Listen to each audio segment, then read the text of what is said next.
This is the April 9th, 2024 regular meeting of the Chatham County Savannah Metropolitan Planning Commission. The board consists of Ms. Karen Jarrett, Chairwoman, Mr. Travis Coles, Vice Chairman, Mr. Wayne Noah, Secretary, Ms. Lorraine Bowles, Treasurer, Mr. Dwayne Stevens, Mr. Joseph Irvine, Mr. Tom Wildwoody, Mr. Jeff Nortricia, Ms. Corin Ross, Ms. Tracy Ammett, Mr. Michael Kadler, Mr. Jay Melder, Mr. Joseph Welch, and Mr. Stephen Pluck. The MPC Executive Director is Melanie Wilson. Ready?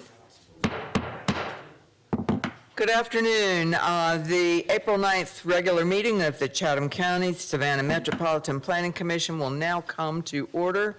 We will pause for the Pledge of Allegiance. Stand.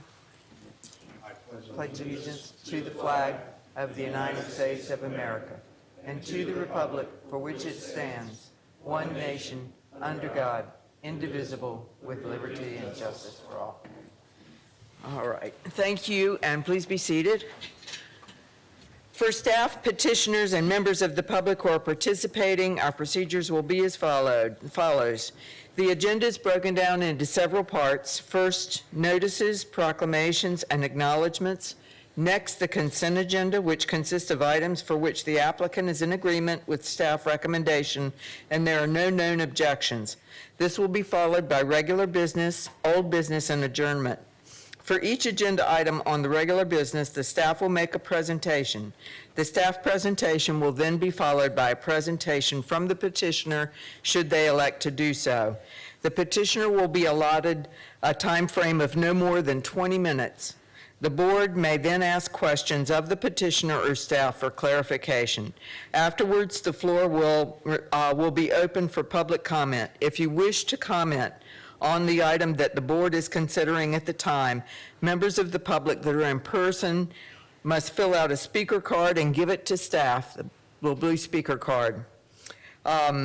If you're participating virtually, use the raise your hand feature and you will be recognized. Do not use the feature until the item you want to comment on is being considered. At the appropriate time, you will be recognized and staff will unmute your microphone. At the end of your allotted time, as determined by the chair, your microphone will be muted and the chair will recognize the next speaker. The total public comment time will be less than or equal to the petitioner's presentation time. Therefore, for those participating online, it is important that you use the raise your hand feature during the hearing on that item if you wish to speak on a petition. Once the floor is closed for public comment on a petition, no additional public speakers will be allowed. If you are not certain you want to speak, still use the raise your hand feature, or if in person, fill out the speaker card. You will have the option to decline when your name is called. After public comment, the petitioner will have the opportunity for rebuttal and then address any additional needed questions by the board. Finally, the board will take action. All right, our first order of business is to approve the agenda. Coles, motion to approve the agenda. No, second. All right, all in favor, voice vote? Aye. Any opposed? All right. We have no notices, proclamations, or acknowledgments. We do have one item that was requested to be removed from the final agenda. Excuse me, that's a comprehensive plan future land use map amendment for 4801 Medding Street. Is there anyone here today who wanted to speak on that item?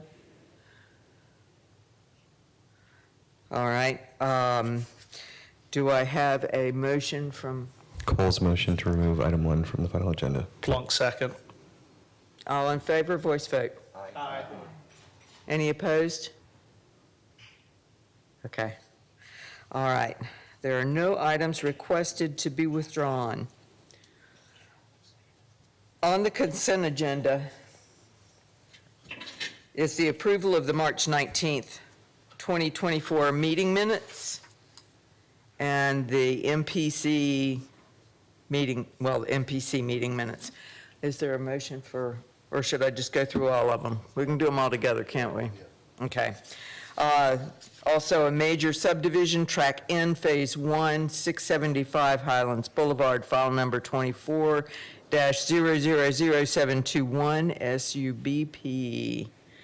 And the major subdivision, Track N, Phase 2, 675 Highlands Boulevard, file number 24-001085, sub P. And major subdivision, Oakwood Phase 1B, 3401 Highgate Boulevard, file number 23-006-311, sub P. And finally, major subdivision, Aspire Phase 3001 Highgate Boulevard, file number 24-000-532, sub P. Is there anybody? Go ahead. Cole's motion to approve the consent agenda with items 2 through 6. Second? Bowles, second. I have discussion. I know it's on the consent agenda, but this is known opposition. If someone showed up, is there anyone in the audience that may be here for that consent? That's a good question. Thank you. Is there anyone in the audience who has something to say on one of those? All right. We have a motion and a second. All in favor? Aye. Any opposed? Okay, we have no old business. Now, regular business, special use, accessory alcohol sales at bar and tavern uses in TC1, 2517 Bull Street, 24-001058-ZA. And I understand that the second one is closely associated, so you want to talk about both of them at the same time? Yes, ma'am. Okay.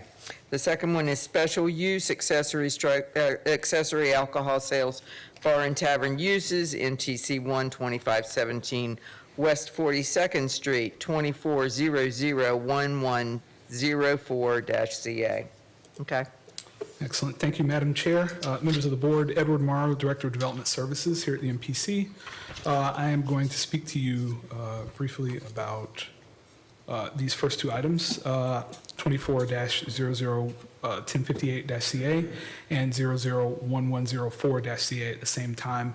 This is an associated petition requested to be submitted as two applications simply because these are two separate parcels, but both are under consideration for use together.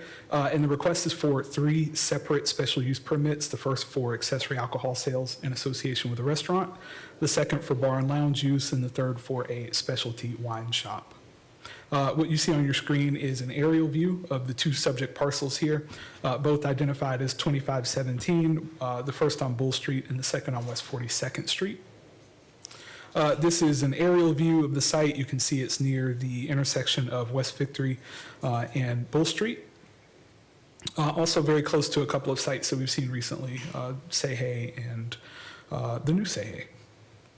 This is the future land use map and the zoning map for the area. We can see that the future land use map indicates traditional commercial use, and so these requests are consistent.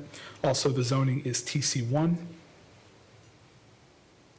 Just to offer you some definitions, the very first one showing that within the TC1 district, accessory alcohol sales in association with a restaurant is going to require a special use permit. That is item number 1 requested. Number 2, bar tavern use. This is an establishment that's devoted primarily to dispensing alcoholic beverages, so more than 50% of their annual sales coming from alcohol. The third request is a wine specialty shop. This is distinguished from establishments that sell alcoholic beverages by package that are not wine, in essence. So specifically wine sales to be sold within this particular type of retail environment. This is a floor plan of the two structures that are proposed to be used in association with this use, which is described as a managed food hall. It is an environment where you could expect to have a combination of restaurants, small, perhaps one or more bars, and then small retailers. So in particular, dry goods and wine, staff has been informed are the intent here. Just to show you the facade, this is the principal building right here. The old I believe this is CNS Upholstery Supply. And you can see to the rear on West 42nd Street, both of these structures are proposed to be used. It is also staff's understanding there would be some minor construction that would happen here. But in essence, the uses are proposed to occur within the existing structures. This is a zoning certification from the city zoning administrator stating that no off-street parking would be required. This is within the streetcar and Victorian parking reduction area. And so based on that reduction, as well as some prior parking that was in place for this use under previous development, based on those exemptions and credits, no off-street parking would be required for this combination of uses, all of which are proposed to be less than 3,000 square feet in area. With that, MPC staff does recommend approval of all three of these requests. The first for accessory alcohol sales in association with a restaurant, the second for bar and tavern use, and the third for specialty wine shops. I'm happy to answer any questions. Any questions? Sorry, we should go ahead and hear from the applicant.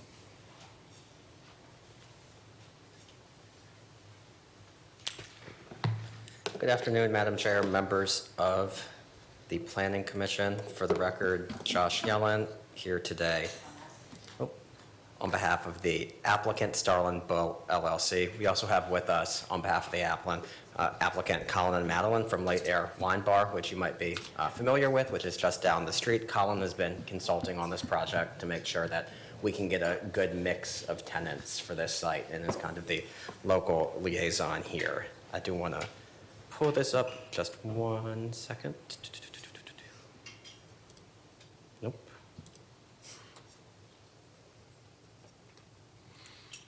My apologies, just bear with me.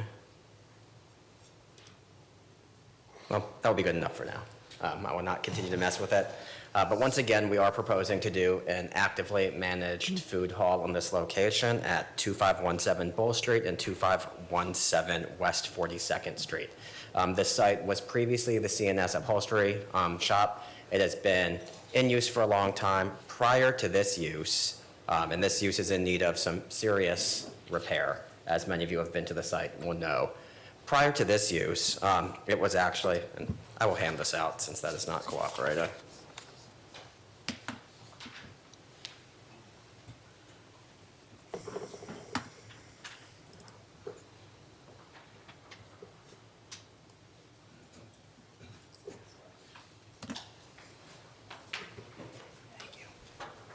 That's a little better. Thank you, Edward.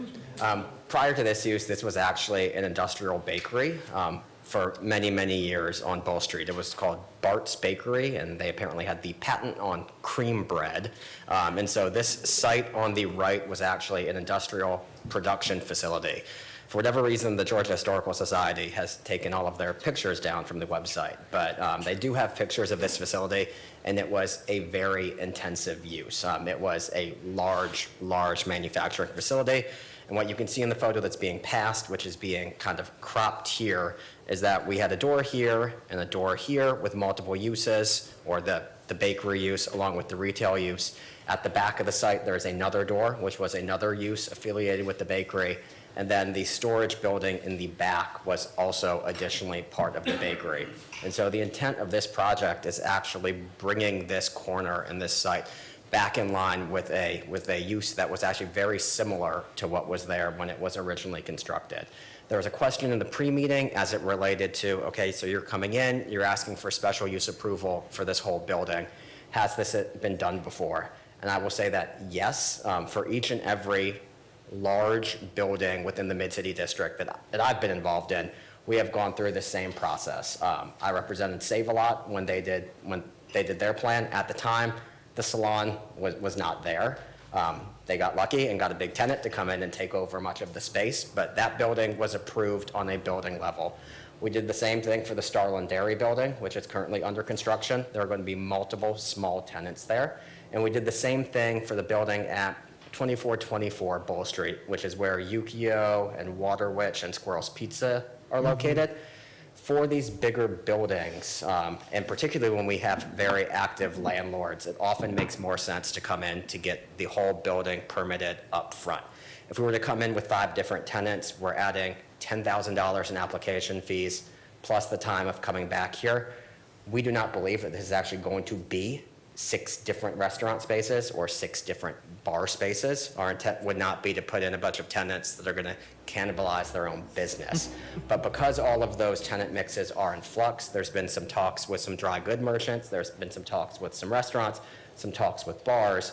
We believe that in a situation like this, where the landlord is willing to foot the expense to come in and get the special use approval and then stay on to actively manage the site, that this type of request is appropriate and has been approved in the past. Because what we are trying to do is minimize the cost and expense for the future tenants to come in and get approval. And so we do appreciate staff's recommendation for approval here. As what has been shown on the site plan, there will be multiple tenants on the ground floor, a tenant at the rear in the shed. None of this building is going to be demolished. Both are non-contributing, but there is serious restoration in store. For the upstairs, the proposed use was going to be office or art gallery, but not something that involved a special use. Completely separate tenants on the upstairs. And then for conceptual purposes only, we did just want to show the quick rendering that has been done. We still need to go back to HPC for approval here. But as you could see in the picture that I circulated, this was once kind of 2 buildings functioning together. We want to restore that look and that feel. They are engaged with a local architecture firm, and so we are trying to make this a reality. And so it's a project that I think everyone can be happy with, and this is just the first step to get this corner reactivated and reused. And we would specifically request that you approve of today's recommendation as has been recommended by staff, but I'm happy to answer any questions that you all may have. Are there any questions for staff or petitioner?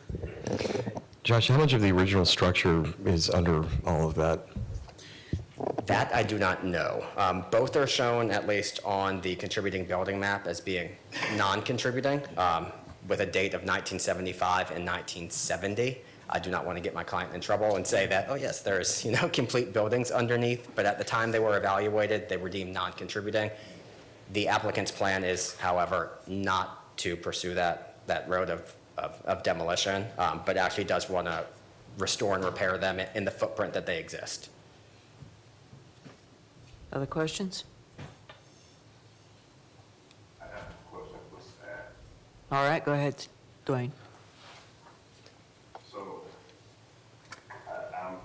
I'm not raising this question at all to impose any type of undue burden on the petitioner. However, I know this is in a reduced parking area, and just kind of considering the amount of traffic that we are facing with the redevelopment of this area, specifically with the Jenks reopening, the additional bar tavern space in relation to Say Hey, and then however many units or operations come out of this development. I just want to raise the concern of the need to figure out what is going to happen from a parking standpoint. Again, this is not to impose any type of burden on the petitioner because they are already by right within this reduced parking area. But this is a conversation that really needs to be considered because it's going to immediately impact the quality of life for the residents in that area. Absolutely. I'll just add, staff did look at the previous Starland parking study that was done. The one really significant finding I took from that was that there should be no grant of variances for parking reductions in this area. But based on the zoning certification that was received from the zoning administrator, no parking variance would be needed in this particular case, but that study was done in 2021, I believe. And so it did recommend an update within about 3 to 4 years. And so we are at that point, and it probably would be timely to revisit the Starland parking study. Yeah, I just want to make sure we call that for the record and put a pin in that and run it up the flagpole as quickly as possible because this could get out of hand real fast. Thank you. Question for staff. That was not dependent upon this. You're just saying that 3 or 4 years, but it had no bearing on this. No, They advised 0 parking variance. So one of the outcomes of the study was that parking variances should not be granted, Right. particularly Okay, given. that's all I wanted to hear. Oh, okay. Okay, thank you. All right, any other questions? All right, we'll obviously have to take these, oh, thank you. Is there anybody in the public? Mr. Breland, would you like to share, to speak on the? Sure. Okay, you gave me a blue card. He's in support of the application. Good afternoon. How are you guys? So my wife and I are business owners down the street. I was brought onto this project to help consult. The people that own this building, their hope is to bring in tenants that will add value to the community. They definitely have less ego involved with this project. They're not in a rush to acquire any said tenants that would bring them a quick check, so to speak. It's been a really interesting process working with them as someone that has been operating a business in this area already. They could have very easily leased this out to a Buffalo Wild Wings or something of the sort, but instead they've been very kind and given me the opportunity to create some outreach, work with people that already exist in the neighborhood, figure out what they want to see out of it. And also too, it's just something that will add a lot of value to the people that live in this area that want to see it grow. We have a lot of people that come into our restaurant looking for what's the next best thing, what's next to do in our area. And we feel like there's a lot of, room to grow. And there's not really a ceiling on the opportunity that's in this area. So I am in favor of this project, obviously, but I do think it'll add a lot of value to all of our lives. Moving forward. And I think too, the building deserves to be rehabilitated in the way that they're planning to. So, yeah, that's all. Thank you. Any questions? I actually have a question for you. Yes. What do you think of the parking in the area? Just to put you on the spot. No, it's totally fine. I think that we've been very fortunate to see a lot of people commuting via bicycle. We did not have to get a parking variance either for our building. That being said, I think that we are minimizing drinking and driving, which is important. We're huge advocates for that. So parking, we make it known that parking is not available. But that being said, you're also coming to a wine bar and restaurant. So, but no, we see a lot of people walking. Obviously, Ardsley Park is across the street from us. And I think parking has become less of an issue because people are walking, getting out and about. The area feels safe to walk at night as well, which has been important. But I do see a lot of parking available currently, granted that if there's 5, blossoming, beautiful, businesses that go into this, there might be a need for more. That being said, there's a lot of area in this particular part of town where parking is allowed, but people don't necessarily park over there. I think there's some opportunity for that, but as of right now, it doesn't feel too crowded, thankfully. All right, thank you. Absolutely. Anyone else who'd like to speak on this topic? All right. Do I have any discussion? Motion? Do we take these separately, right? The two items. So Cole's motion to approve item number 7, special use accessory alcohol sales in bar and tavern. Staff's recommendation. Plunk second. All right. Ms. Amy? Yes. Ms. Bowles? Yes. Mr. Pauls? Yes. Mr. Kegler? Yes. Mr. Melder? Yes. Mr. Noah? Yes. Mr. Mochica? Yes. Mr. Plump? Yes. Ms. Ross? Yes. Mr. Stevens? Mr. Stevens? Yes. Mr. Welch? Yes. Mr. Wildwoody? Yes. All right, and I too vote yes. So the motion passes. Now we'll take up the 2517 West 42nd Street. Is there anyone here to speak on that item? Okay, do I have any discussion or a motion? Cole's motion to approve item number 8, special use accessory alcohol sales in bar and tavern uses in TC1, 2517 West 42nd Street. No second. All right. Mr.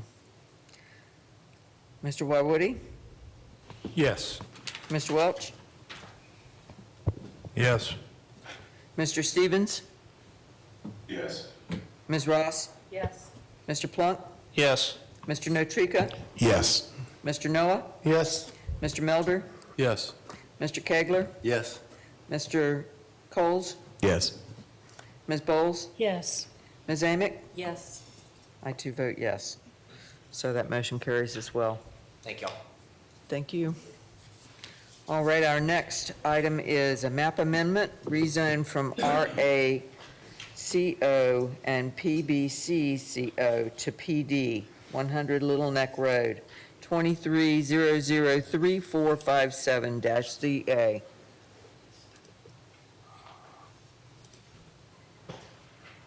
All right. Thank you, Madam Chair. Again, members of the board, this is Edward Morrow. This is a request to rezone the subject property at 100 Little Neck Road from RACO, which is residential agriculture in the county, and planned community business, also in the county, to planned development. And just to note, this is within the city. It was annexed in 2022. Just to give some context, we are near the intersection of Ogeechee Road and 204, particularly at the intersection of Little Neck and Ogeechee Road. The future land use map does indicate that the subject parcels are currently designated for planned development, and also you can see the mixture of zonings that are currently present. The PD that you see adjacent to this is the Hopeton Landing planned development that is already existing. Just to offer an overview of the proposed development, it totals about 282 acres. Of that, 104 acres is designated park and open space, 64 acres is salt marsh, and there would be 114 acres approximately of mixed uses. Of that 114 acres, we are looking at multifamily residential totaling about 562 units with two different densities, 18.65 acres at 14 units an acre and about 24.21 acres at 12 dwelling units per acre. Also, 308 units of senior living on about 15.4 acres. A retail village consisting of about 12,000 square feet of commercial space, and then some general commercial totaling about 17 acres, distributed between 9 pods, ranging in size from 3,500 square feet to 6,000 square feet per use. What you can see at the top is a phasing plan that goes over the 96-month planned time frame for construction. Years 1 through 8, you can see the number of new residential units that are planned, as well as the anticipated population within the area living within those dwelling units. Also, the kind of total square footage and density of each of these uses that I just enumerated can be found in this table. When you see the master pod plan, this just goes through and shows the particular designation of each of the parcels within the pods. So, and here is that master pod plan that is proposed for development. Again, you can see in yellow, this is the multifamily, which is at the center. The senior living that is here in orange, with commercial uses adjoining Little Neck Road and Ogeechee Road, with a bit of a retail village right here adjoining the multifamily. Everything that you see here in green is designated to be parks and open space, which would create a setback off of the marsh area. Just for some reference, we can see here the existing and approved Hopeton Landing. And so for some context, this is the area that this board is presently being requested to make a recommendation for the rezoning, with the senior living pod to be found right here in orange. My apologies for that.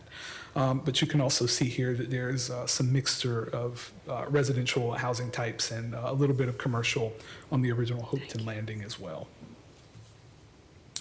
The Regional Commission did take a look at this. This is DRI 4041, and they have stated that after reviewing the materials provided, the proposed rezoning and development is both generally consistent with the regional plan as well as Plan 2040 for Savannah. They recommended that close attention be paid to coordination with regard to utility and other infrastructure improvements as we moved forward in the development. And so in reviewing this, there are two required components, in essence, that staff looked at. First off, the concept plan with the pods that you just saw. The uses and their associated tracks were clearly identified, with wetlands and environmentally sensitive areas also clearly delineated. An anticipated phasing plan was provided. We also spoke with the petitioner about their ongoing coordination for ensuring that there is adequacy of all utilities. And also, we are aware of the fact that there is a need for significant transportation improvement in order to bring this up to scale. There was one thing that was lacking, which is sidewalk and trail connectivity. But again, as the GDP comes through for staff or MPC review, that is something that would be required on the general development plan. In looking at the PD ordinance, the petitioner did provide permitted uses very clearly, as well as clarified their intended development standards. Staff did have one recommendation with regard to the proposed PD ordinance, and that was to align what is presently indicated as their interior landscaping strips and substitute those instead for the type B planting standards that can be found in NUZO, in order to ensure that there's adequate buffering between residential uses and commercial uses. With this, the petitioner would have the ability to select between a 15-foot, 20-foot, or a 30-foot option with associated plantings in order to meet that buffering requirement. With that, MPC staff does recommend approval of the rezoning of the subject properties from RACO and planned community business in the county to planned development with the three following conditions. The first is that adoption of the NUZO Type B buffer standards between dissimilar uses. The second being a staff approval of a GDP that is consistent with the conceptual pod plan that you've just seen. And the third condition being that of participation in the implementation of all recommendations numbered 1 through 6 in the submitted traffic impact study.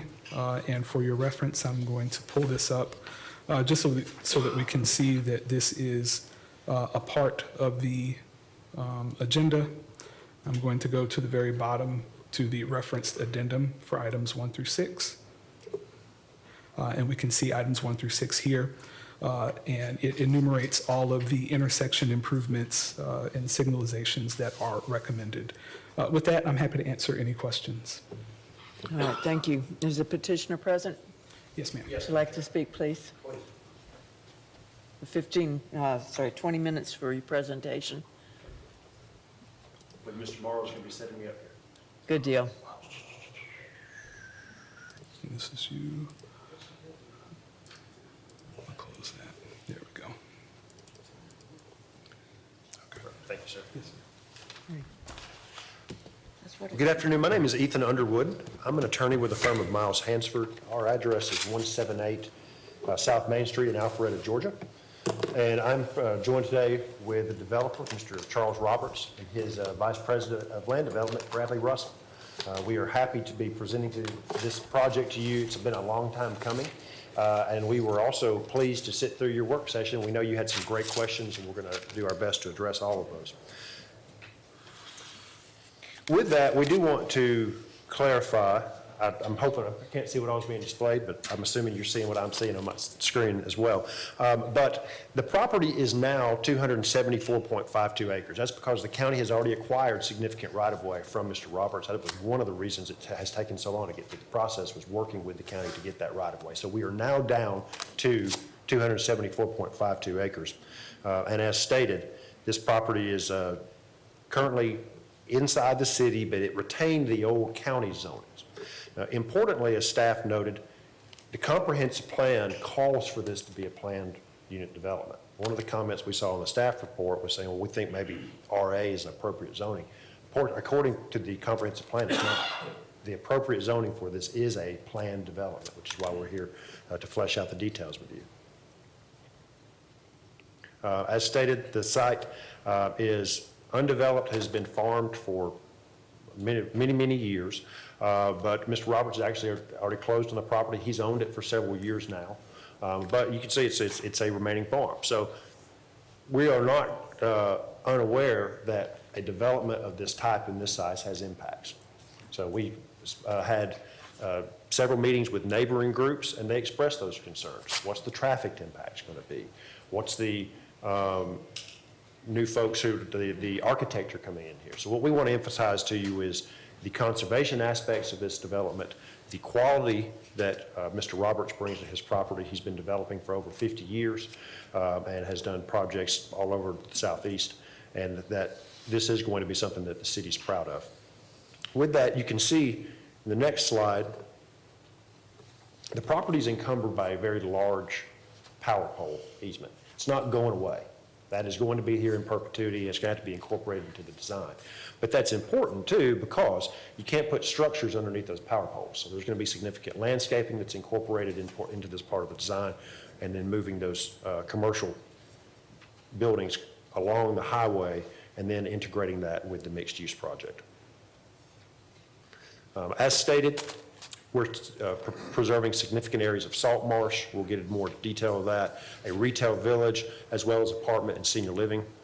All total, we're looking at over 200,000 square feet of commercial, but we're looking at a 8-year build out. This is not all going to be one slug of traffic hitting Little Neck or Ogeechee Road at one time. It's going to be phased in over time with those improvements being made by the county and the developer for those project improvements as well. Again, we're looking at 549 total apartment homes phased in over several years, as well as senior housing.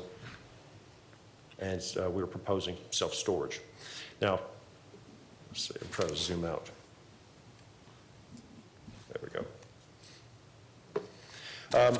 Importantly, looking at the retail village, we understand that commercial along those highways are important. It's going to be important for the folks that are living on the site as well. So we want to cast a vision for the feel of this. This needs to be a walkable community. I know that staff had a comment regarding where your sidewalk and your connectivities. That will be coming in the next phase, but as we're dealing with pod plans, we know that we do have to have connectivity. We are showing a 60-foot parkway that connects these properties and will provide interparcel connectivity to Hopeton Landing to the northwest. But those sidewalks will be coming as the design is submitted in more detail. But again, what's proposed here, small town feel, keeping the low country architectural design that's walkable and properly scaled. Again, this is the visions. You can see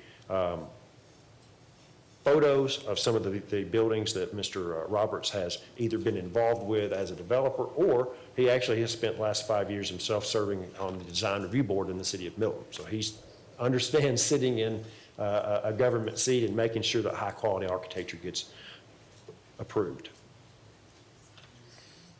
Now, during the work session, we heard comments saying, well, is there going to be a community benefit to this? And the answer is yes. In phase 2 of the project in this village is envisioned a village green where people can attend concerts, play cornhole, just socialize. And we've seen these are actually developments up in my neck of the woods. You can see in the lower right corner, it's downtown Alpharetta. You can see up in downtown Milton as well. These are highly used. You can go out there any time of day, after church, on weekends. People are out there using these areas, and we know that this will be a big, great benefit to the community. Now, the folks who are going to be living on site with the apartment homes, phase 1, what's proposed is on the west side, I guess northwest side of the canal.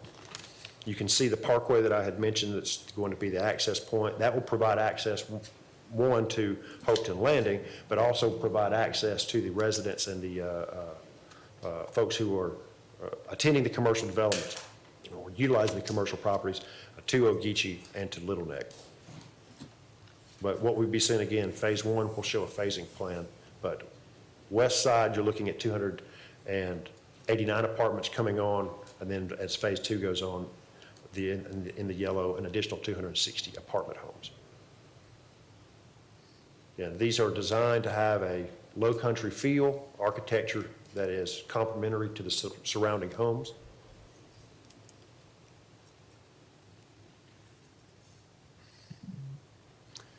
There's also a proposal for, on 15 acres of the site, a 308 unit senior housing facility. Now, senior housing can be anything from independent living. It can incorporate assisted living, so folks who need assistance with bathing, clothing, feeding, or it can even get into such things as memory care, for folks who really have more maintenance. We don't have anybody locked in at this point. But this would be, frankly, Mr. Roberts working to find the right partner for folks that want to be in an integrated mixed-use development.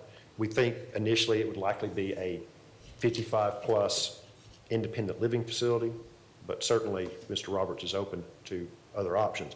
But again, this is the feel. You want it to have a resort-style feel, complementary architecture, certainly not institutionalized, but a place where folks who don't want to maintain a yard, who don't want to, or who have the amenities of a country club taking care of them in a senior housing community.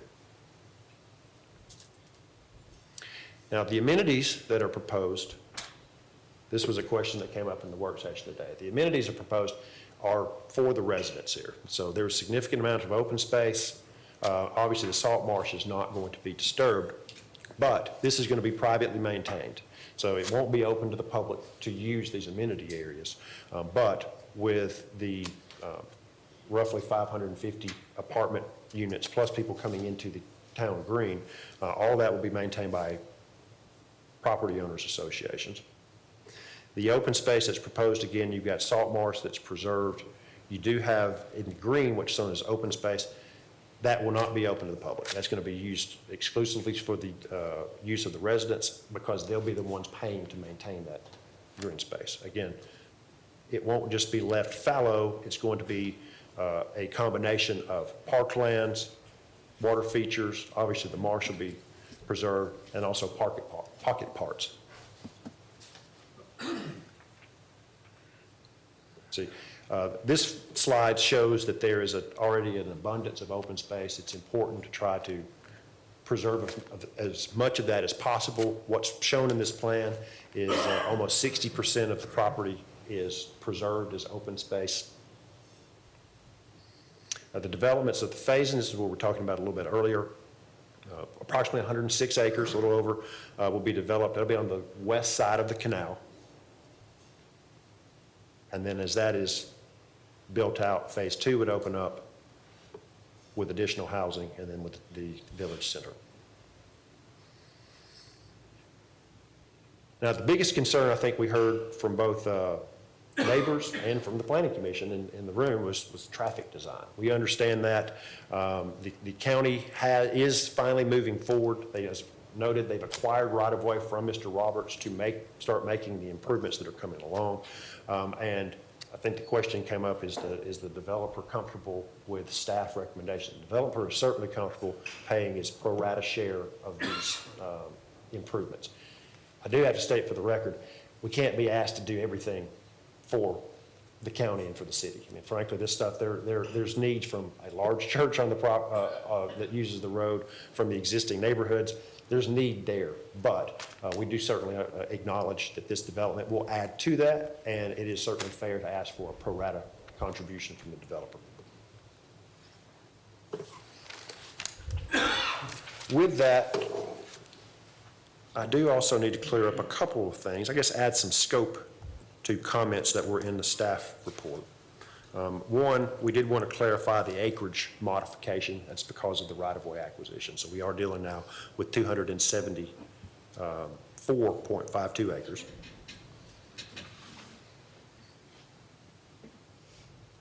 There was we noticed in the staff report that it listed by square footage the specific uses. We don't know all of those specific users. It got into nail salons, it got into quick serve restaurants. Those were presented by our client's traffic engineer so that they could calculate what the anticipated traffic impact would be. However, those square footages should only be used solely for the purpose of the traffic impact study and should not be applied. It is not intended to modify the use table that you have in your packet. It's not intended to modify the performance standards that are in your use packet.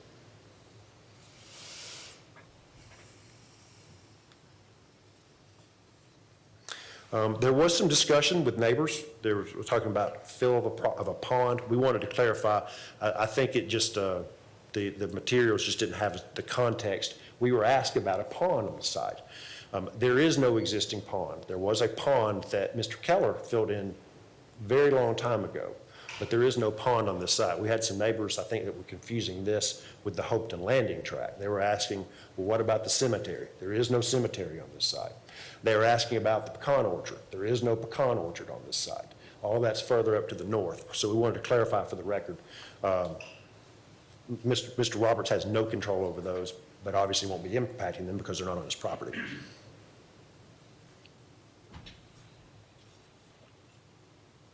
As far as filling in, we did note, and we saw that the Ogeechee Riverkeeper had some comments about filling in floodplain. There is a small portion of the property that will be filled, but that's all going to be done in accordance with the Corps of Engineers regulations. If you fill in floodplain, you have to compensate for the storage capacity elsewhere. Again, that's all handled through the Corps. They've got the final veto on that. But that will be modified, but we want to clarify there will be no salt marsh that is impacted by the development.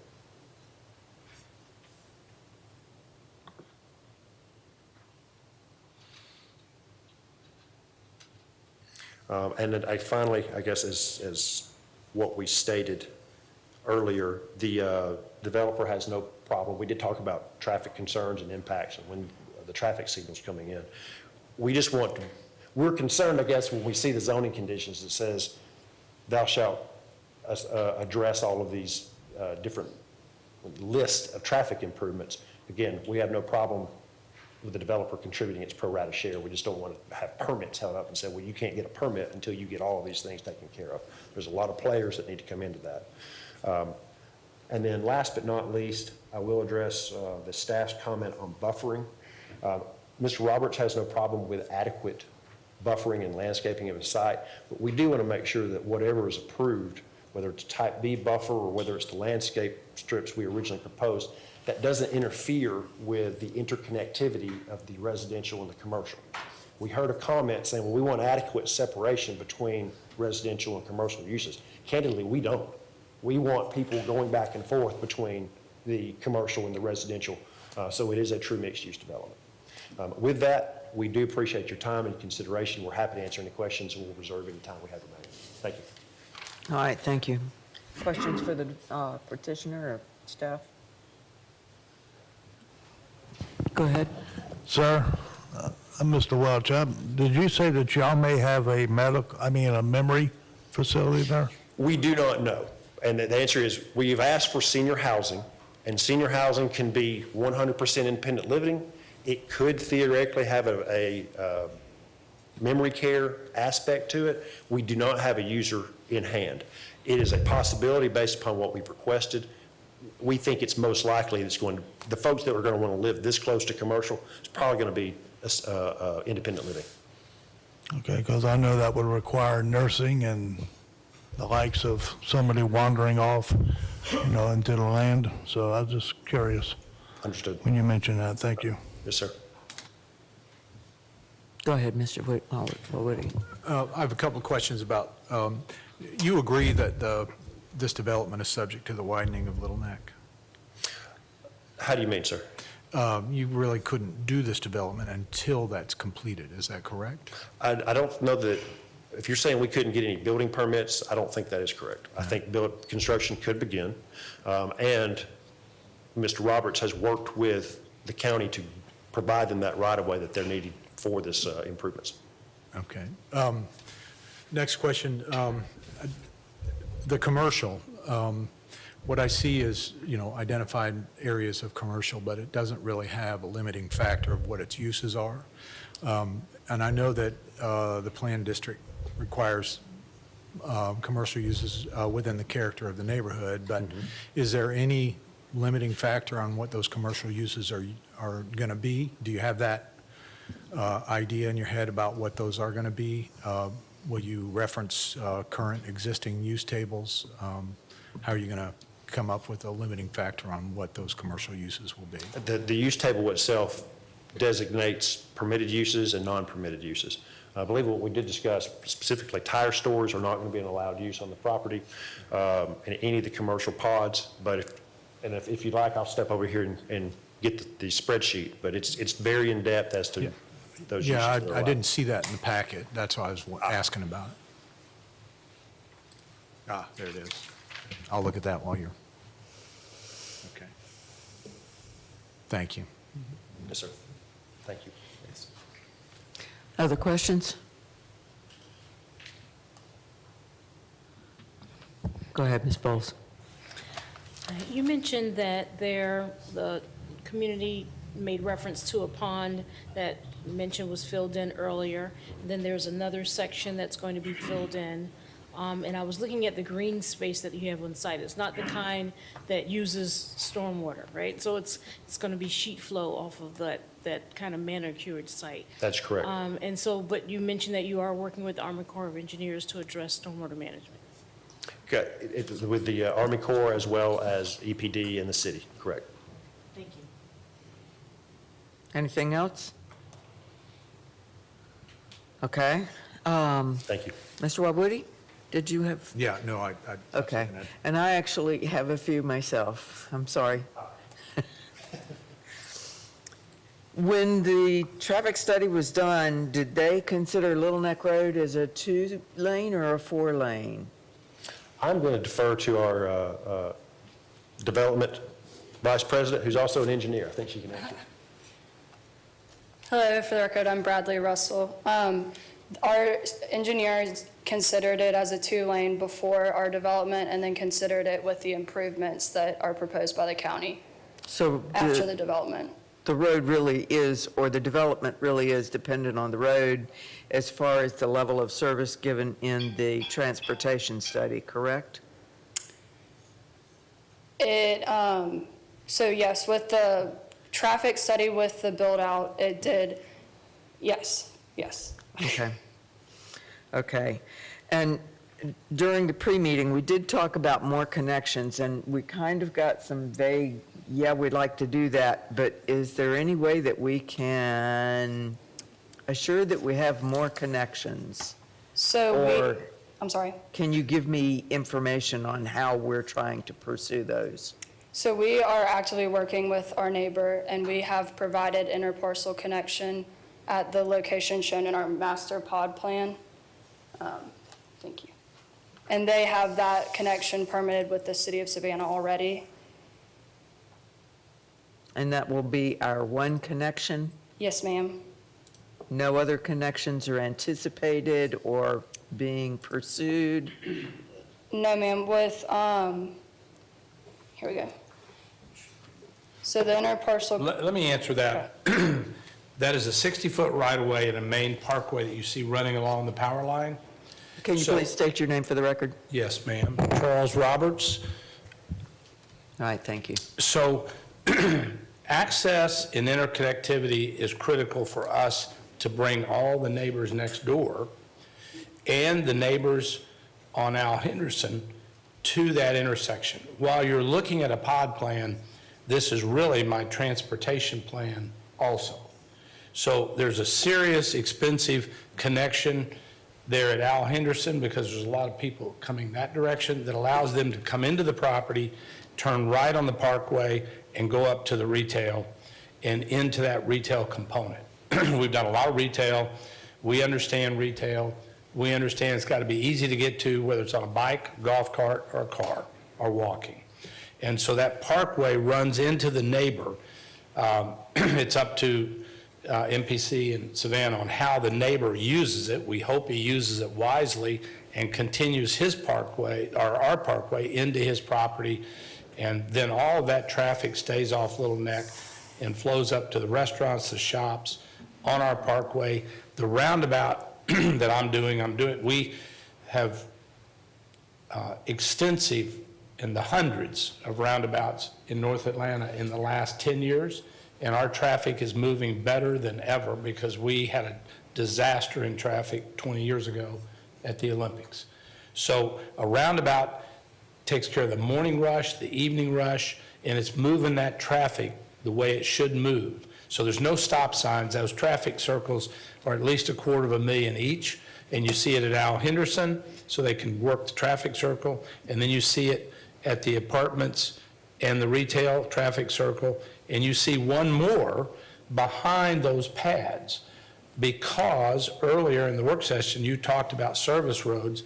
There is another roundabout right behind those 4 commercial pads, and there will be a road behind those pads We've called it a service road, an access road. We heard a lot of terms, but it is an interparcel access, and all those pads will be interparcel accessed.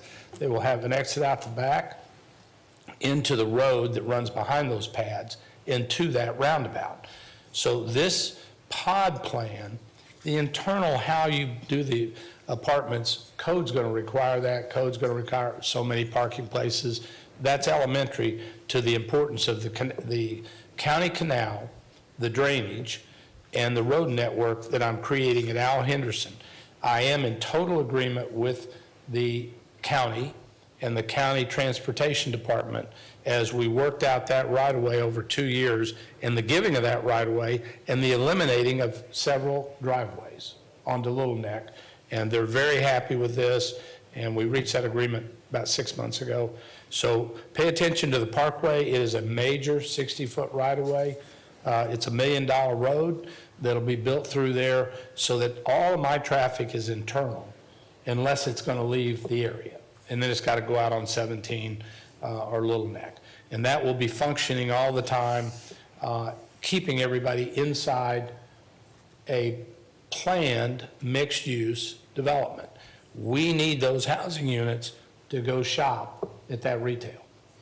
And therefore, we want to keep them internal. So study that. We don't have excessive driveways. We don't like those either. We all went to school on this 20 years ago in Atlanta about too many curb cuts and not having interparcel access. Your retailers generally don't like it, but we make them do it. I just did a deal with Chick-fil-A, and I'm making them have interparcel access because it works. And it minimizes traffic and accidents and on and on. So the roundabouts are critical to traffic flow. Okay. The parkways. Can I interrupt you just for a second? The roundabouts that you're talking about are all going to be on site. Have you investigated the possibility of roundabouts at some of those intersections that you have shown as signalized intersections? No, because DOT, we've had discussions 3 and 4 years ago with DOT. That's where they want it. You mentioned the study that's being done. We've been talking to DOT for 5 years, and so we know this intersection's going to get rebuilt, redone, and the traffic light go in there, and that's what they want there. They don't want a roundabout. Al Henderson, the county wants what we show. We've given them the right-of-way to make that happen, and the roundabout will be internal because the traffic will be flowing up and down Little Neck in the area. Our traffic will be inside. Okay, and these will be public roads? The parkway will be, yes, ma'am. Okay. And can you tell me how the utility and transportation are being coordinated between you and the city and the county? How utilities and transportation? Transportation have been our work with the county, and so that's just back and forth with your officials. And in the end, pretty much we just fell to our knees and saluted and did what they wanted. Okay. That was a lot of nice letters for 3 years, 4 years, and then finally it was, this is the ultimatum. We were worn out, we saluted and did what they wanted. Internally, we're working with Savannah on water and sewer because Chatham County doesn't have water and sewer. That's why we were forced to go in the city. We would have much rather stayed in the county, but I couldn't make a deal with Tony Abbott in his package plant in Chatham County can't provide sewer. So Tony Abbott forced me into Savannah. If he was All right. sitting here, he would agree with that. And the only connection that you intend to have is the one that you show on this parkway over the county canal? Yes, ma'am, that's right. Okay. We had 2. One failed recently and the county took it out. We still have 1. That will go away when we build the new one. Okay. All right. Are there any other questions? I have a question for him, but with staff, will you bring back up the timeline? Because we really don't know when Hopeton 1 or the original Hopeton.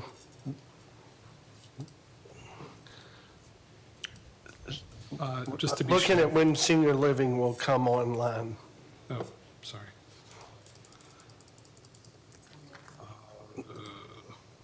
Does it say? Let's Let's use this one for a minute, and I can answer his question with that one. So senior living will come on, What we would ask you to do is, first, it's my understanding that the Hopeton Landing next door is all for sale. It's currently out there on the market. They're not developers. They're going to sell the property. They don't know who's going to buy it, and it's for sale right now.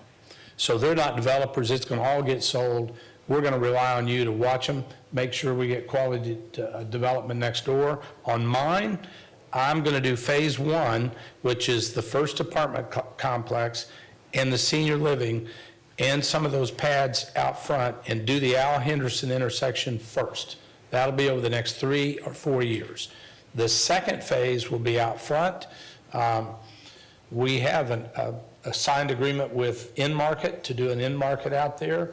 We're going to be 2 or 3 years with DOT working that traffic light out and all the things we're doing out there. So phase one is over the next 3 to 5 years. Phase two is 5 to 8 years. And that's not maybe, that's just what's going to happen because of the complexity of working out the reworking of 17 in that intersection with DOT. So all you'll see from us the next 5 years is phase one and the senior housing and those, a little strip shopping center, neighborhood commercial on either side of the Al Henderson traffic light. So very minimal development the next 3 to 5 years. All right. Anything else from anybody? Happy to answer anything else. Ours, we're going to develop this, I own it, and there's no maybe about what we're going to do.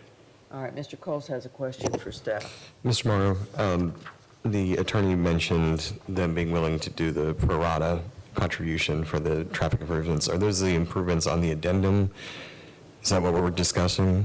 Right, only those that were recommended as part of the study, and that would be a negotiation between the city and county managers.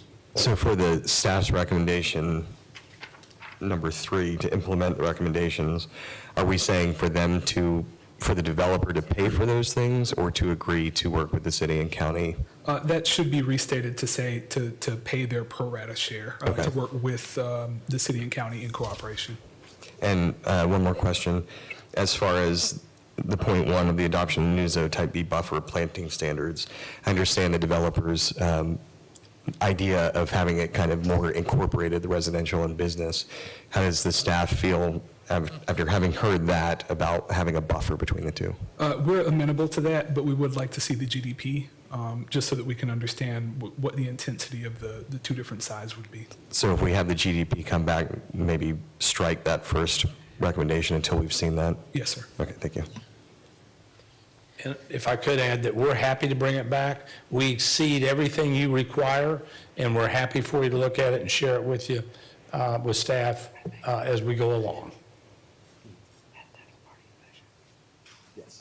Okay. All right, any other questions for the developer or the staff? All right, are there any, well, I know I have some people in the audience who would like to speak. Thank you. Thank you very much. Ms. Florida Hunt, or Florida Hunt? Mr. Hunt?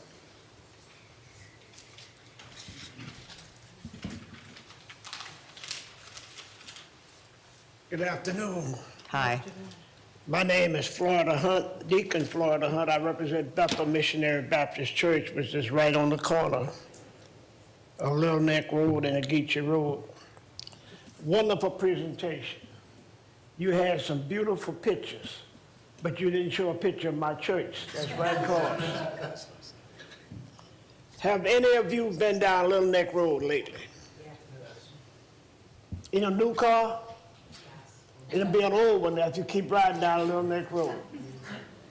It's horrible the way that road is. They come and they patch a hole, and then when it rains, it comes out and you got a bigger hole.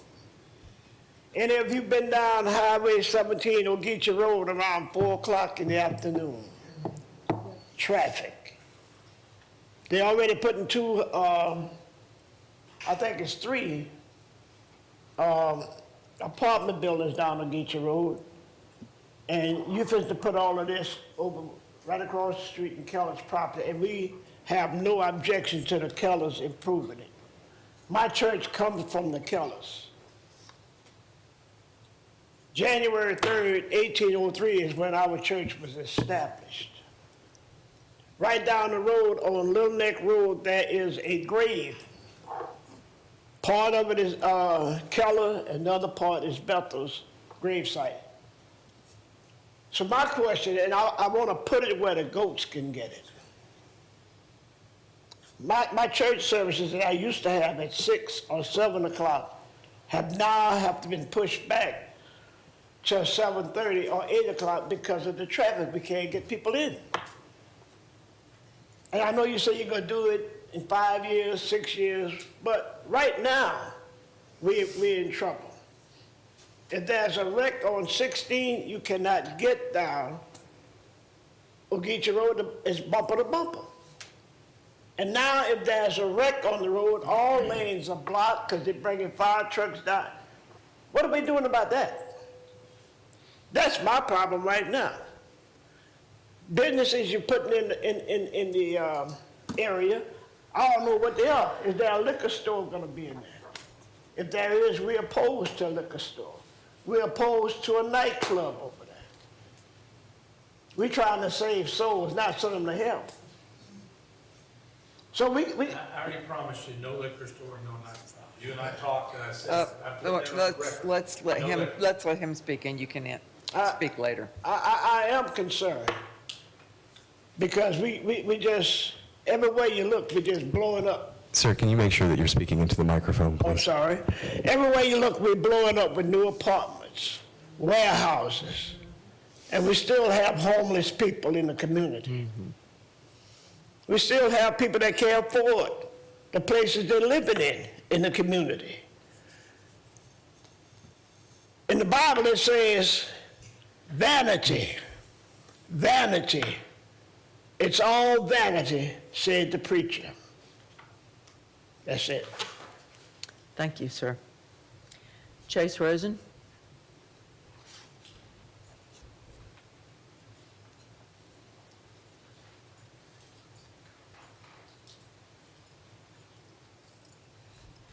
Hello, my name is Andrew Chase Rosen. I wanted to oppose this for a lot of reasons that honestly were covered by that presentation. That was a wonderful presentation. I wish that the one I had received at the first community meeting were more like that one. The slides were very similar, but the presentation was very different. Perhaps my concerns could have been alleviated sooner, but I did not feel comfortable speaking with the developer because at that presentation they were quite confrontational by addressing one resident by name. Excuse me. They called out a resident by name before they had ever spoken multiple times, and they seemed dismissive in my eyes for many concerns that were shared. For example, many residents were concerned with the high prices, with the high rent, and the response that I noted was, that young people nowadays, many young people nowadays, live in six-figure income households, which I, as a young person, find to be quite out of touch and almost insulting. But again, a lot of my concerns were met by this presentation, and I'm swayed considerably, but I will still oppose this because of the low density and for the lack of discussion regarding seeking parking requirement exemptions. I know this is not about that, but it would have quite an impact on the traffic, and that is a big concern here. And then I'd also like to know about that traffic study. It seems very silly to me. I agree that it's odd for that to be required, especially since the engineers apparently just make up all of the numbers. And the Institute of Transportation Engineers' own manuals have low to no, often have low to no correlation between square footage and traffic generated. Sometimes it's even negative, suggesting that more area leads to less traffic or less parking. So that's quite silly. I hate to close it like that, but again, a lot of things were addressed. Thank you for your time. Thank you. All right, Ms. Wilson? Amanda Wilson? No? Okay. Thank you. Kim Cowart?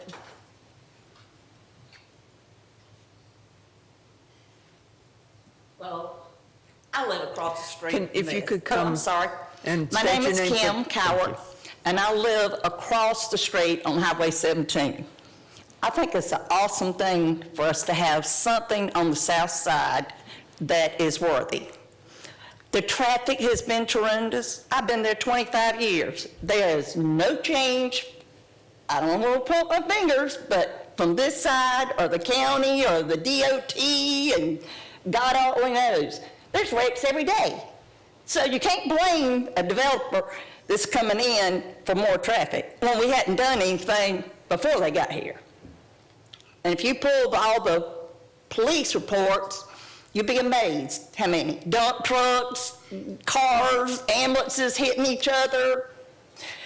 What I'm saying to you, it's a great thing for us to have this. We need something on the south side. We don't always have to go downtown to all the structures, and we don't have to go to Forsyth. We can have something nice and very luxurious. We don't need to go to Puller. I hate to tell y'all, they're outgrowing you. But, you know, in Richmond Hill. So we need to have something nice. But you need to reflect on the south side. Yes, the church is there. The Hendersons are there. But before even this gets here, y'all need to look in the mirror and get us something done on 17. I mean, really, Little Neck Road is like, Mr. over there. I go there every week. With the new development being done, we ain't done anything. There's more potholes up there than we can plant trees in them and have shade. That's the truth. Thank you for your time. Good luck. Thank you, I ma'am. appreciate it if you do something before this development gets here on the roads. Thank you, ma'am. Uh-huh. Would the petitioner like to respond to the comments? We do have someone online raising their hand. Oh, I'm sorry. Who's it we have online? Carrie Bieber. Hi, Ms. Bieber. Would you like to go ahead and share?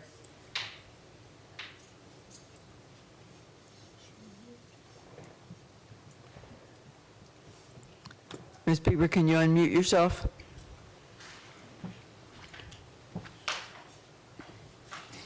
They're unmuted. We don't hear anything. No.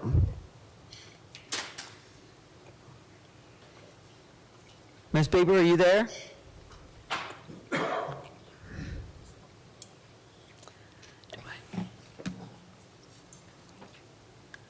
All right.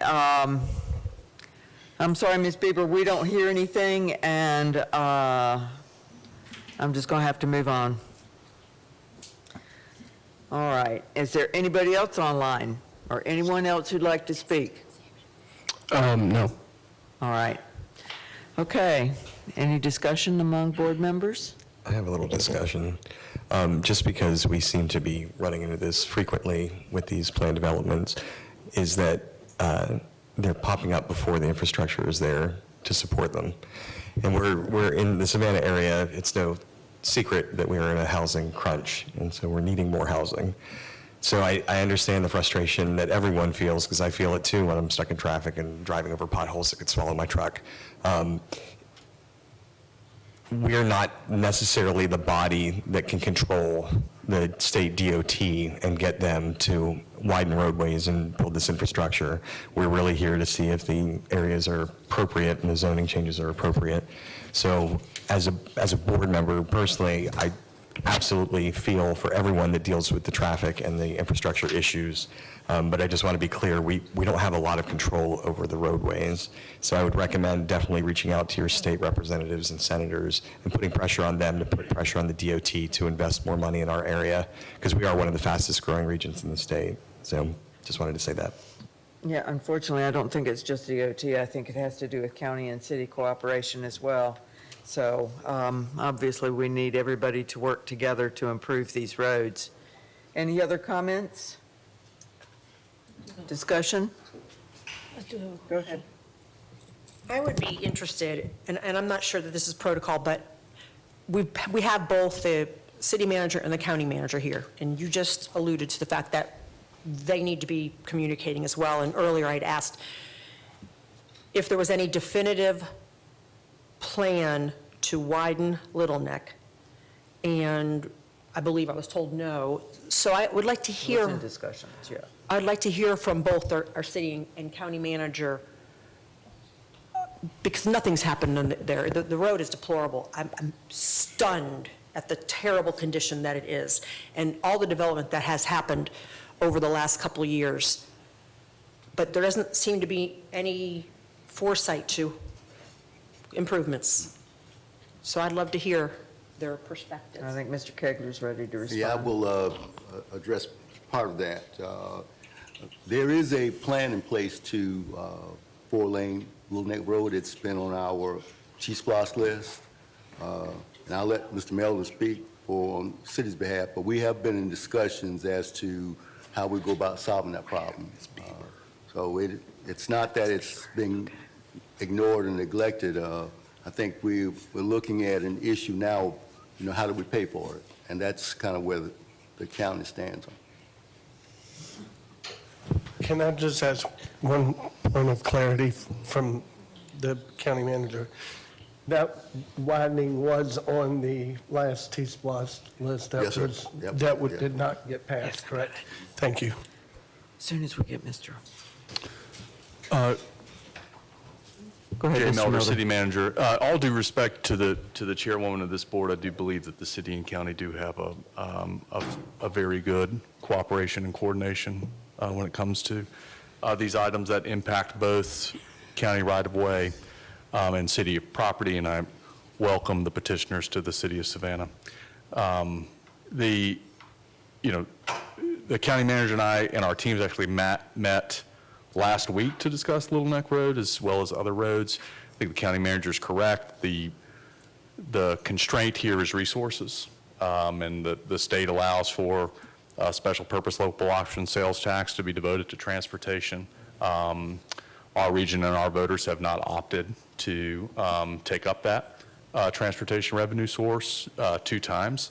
That's not pointing the finger. That's just a reality that we have limited resources to be able to provide there, which I think is so incredibly important that we manage and optimize the growth moment that we have right now in our county to make sure that we're expanding our tax digest when possible with developments like this in responsible ways that allow both the county and the city of Savannah to receive resources from new rooftops and from new businesses that will allow us to continue to improve our infrastructure needs. We've also, luckily because of all of the economic development and the needs for housing in our region and Chatham County and the city of Savannah particularly, we've received a lot better focus and partnership from the Georgia Department of Transportation. They recently released their Coastal Empire Transportation Plan earlier this summer, which addresses many of the needs, especially in our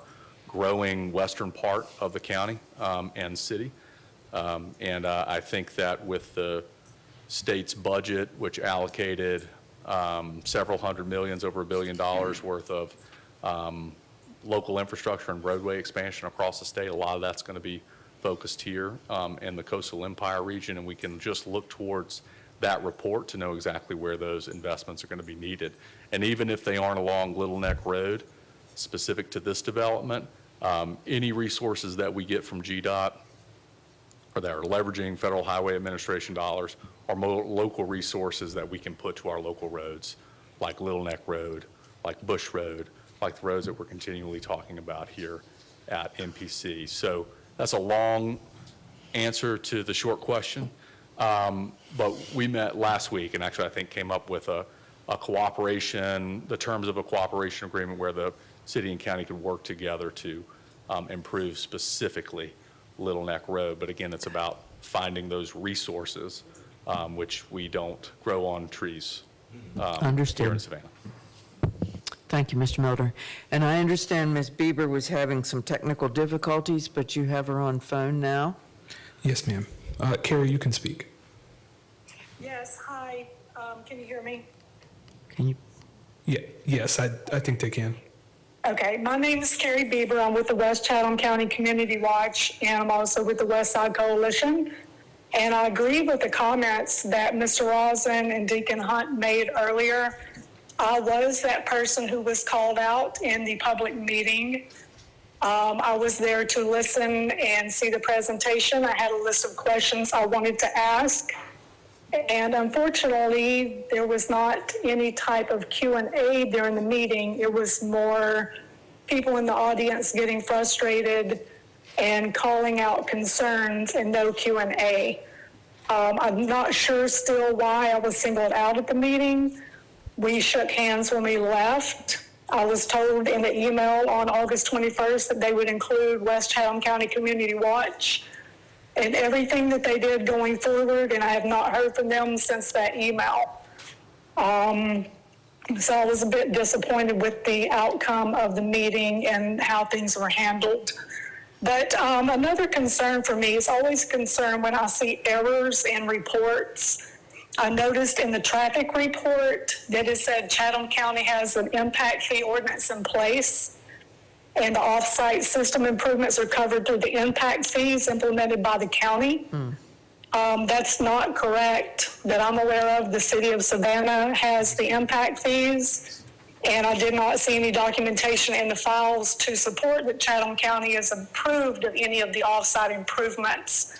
I would like to see that if that's the case. It was a little confusing. I'm also confused by the DRI, the master pod plan that was in there was dated August the 23rd, 2023. That was the version. All the words in that plan changed from commercial to retail. I'm not sure why the wording was changed. There was also extra verbiage in there that is not included in the June 30th version that is in the MPC's packet. And also the words were changed back to again read commercial instead of retail. Looking at the Keller PD as one development that's going on in the area causes us to run into problems. We've got to stop looking at everything in a segmented fashion and consider all of the other developments that are going on around here. When you take Keller's 17,000 plus cars a day, Hopeton Landing's 20,000 plus cars a day, New Hampstead's that can generate up to 4,600 cars per hour during peak times, we're looking at a collective over 50,000 vehicles up and down Little Neck daily. Right now, Little Neck has 7,132 cars a day, according to GDOT's 2022 information. We have to look at everything as a whole. GDOT is currently doing a study on 17. It's been brought up by the Coastal Region Commission, by the MPC, Plan 2040, supports to get together and use a regionally coordinated and responsible growth plan. Trip Tollison with Hyundai also echoed this in his presentation to the commissioners in December. And he also suggested regional collaborative efforts for housing. We also have to come to the table and do some regional water planning. It's crucial for this area. We cannot keep doing the segmented plans one at a time. It has to be a holistic approach. Building in the floodplains. In the meeting we had at Scottsdale Park, the developer said they met for 3 hours with the riverkeeper and, quote, this is my notes, the stuff they wanted them to do, they will do what they said. So why are we still building in the floodplains?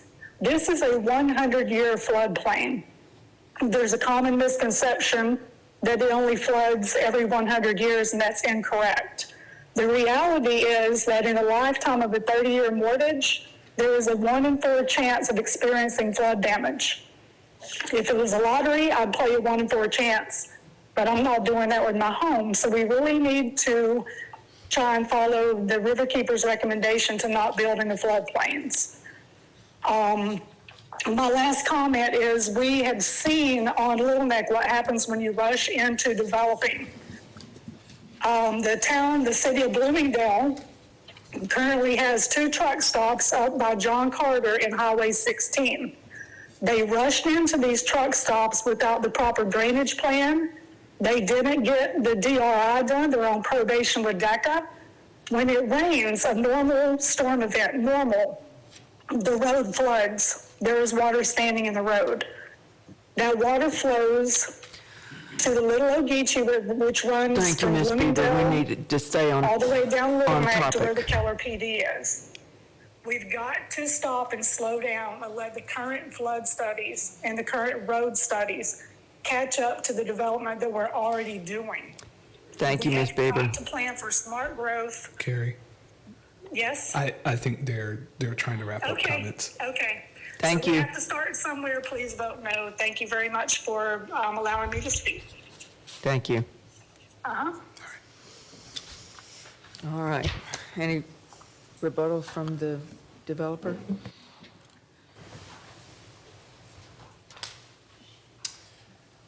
Juan, again, thanks for all this time and allowing us to present everything. I did promise the pastor we would not do a liquor store out on those front pads. We don't love smoke shops, liquor stores, or nightclubs, and he doesn't either, so we're aligned on that. If you have any further questions after all you've heard from everybody, but we will meet every code. We're going to meet every requirement or exceed it that you or the city has, our DOT. That's just what we do. That's the rule of the land, and we're going to meet those. We're actually in discussions to donate 150 acres of that marsh as a conservation easement to the River Keeper, and I think it's the coastal, who's the conservation lady we've been meeting with? So that's what the state of Georgia, So it's the state of Georgia? the CRWC. So we've had several discussions with them on how we do that legally, so that it's forever natural. When we talk about filling, again, everybody loses focus on things.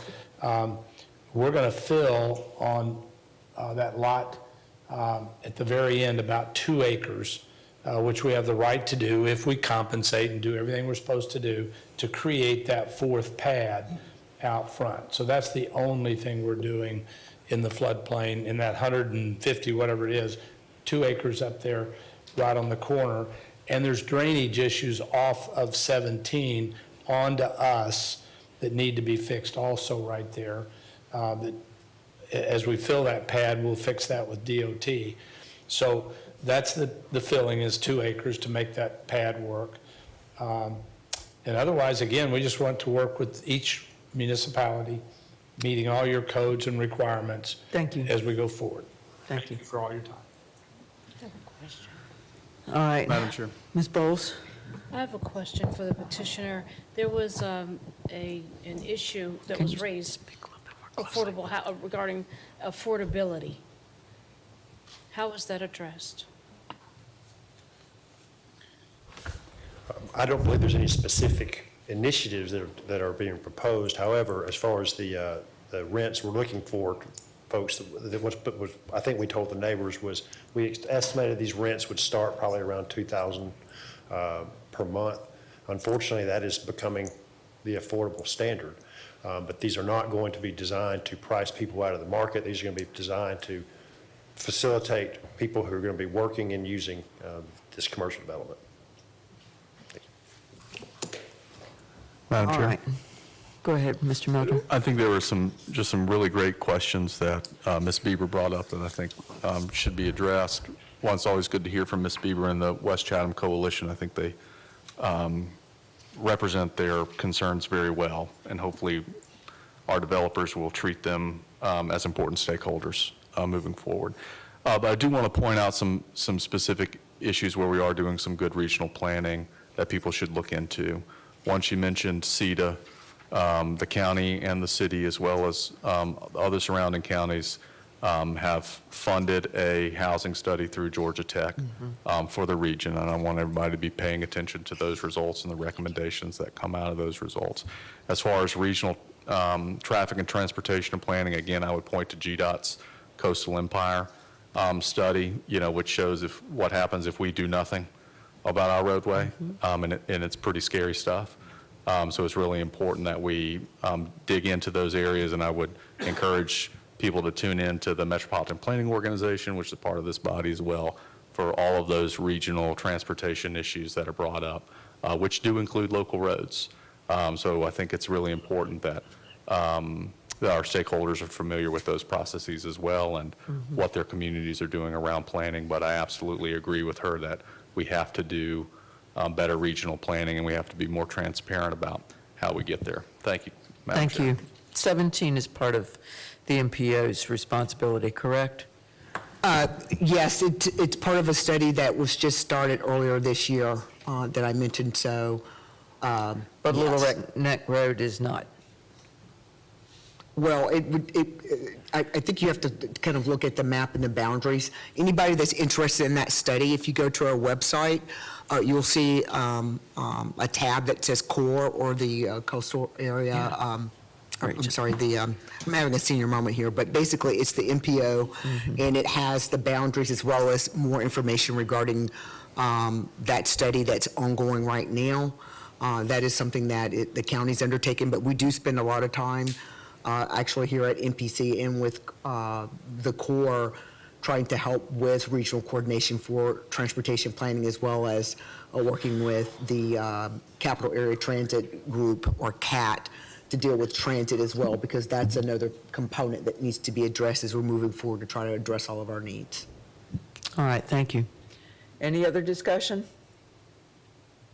Does anyone want to make a motion?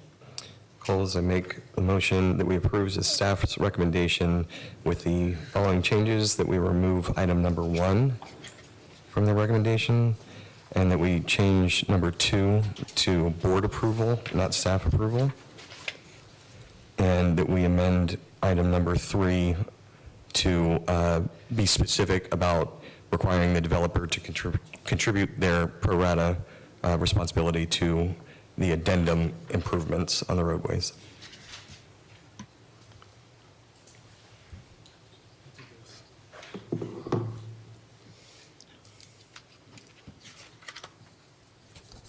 Mr. Morrow?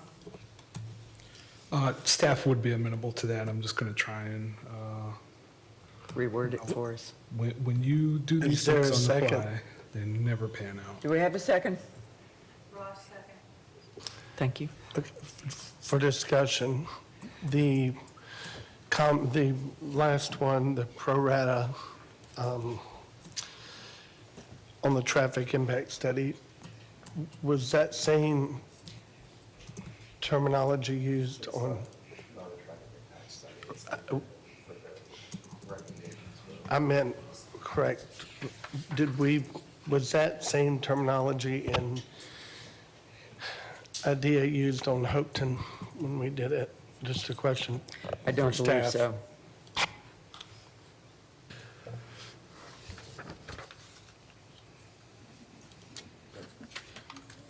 Madam Chair, if I could just make further that discussion.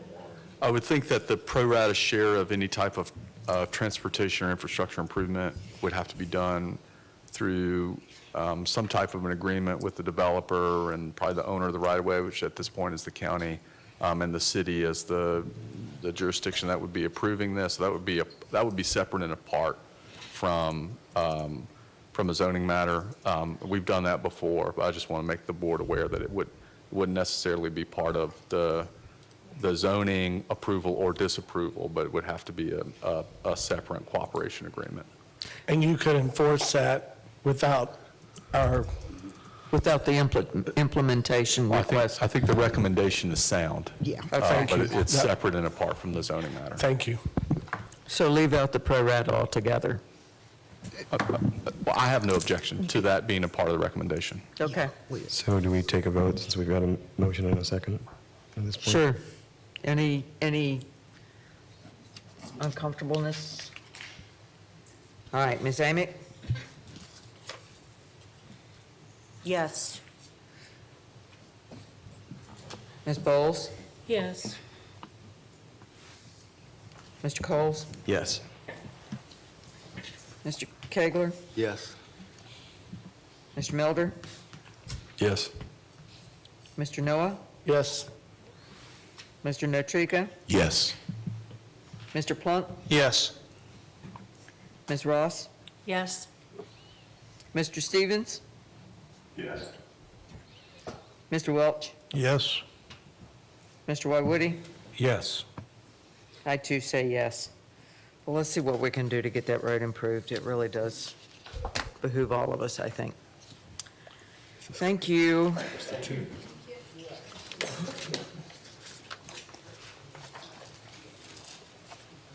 All right.